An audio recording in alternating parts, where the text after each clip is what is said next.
તો આ તરફ મહાયુદ્ધ વચ્ચે ઈરાનના રાષ્ટ્રપતિનો જનતાને સંદેશ। ઈરાને હુમલાખોર કહેવું અયોગ્ય છે। ઈરાનને હુમલાખોર કહેવું અયોગ્ય છે। ઈરાન કોઈના માટે પણ ખતરો નથી। ઈરાને ક્યારેય યુદ્ધની શરૂઆત નથી કરી।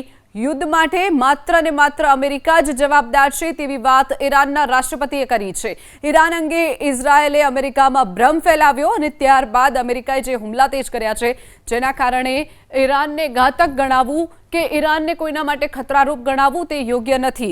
ઈરાનના જે રાષ્ટ્રપતિ છે તેનો જનતાને સંદેશ કર્યો છે અને જે પણ ઈરાનને હુમલાખોર કહેતું હોય તે વાત અયોગ્ય છે તેવી પણ તેમના દ્વારા વાત કરવામાં આવી છે।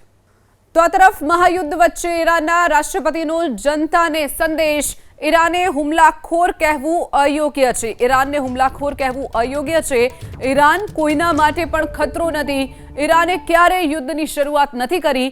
યુદ્ધ માટે માત્ર ને માત્ર અમેરિકા જ જવાબદાર છે તેવી વાત ઈરાનના રાષ્ટ્રપતિએ કરી છે।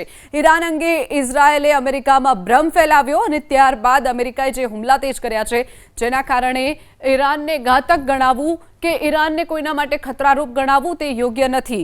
ઈરાનના જે રાષ્ટ્રપતિ છે તેનો જનતાને સંદેશ કર્યો છે અને જે પણ ઈરાનને હુમલાખોર કહેતું હોય તે વાત અયોગ્ય છે તેવી પણ તેમના દ્વારા વાત કરવામાં આવી છે।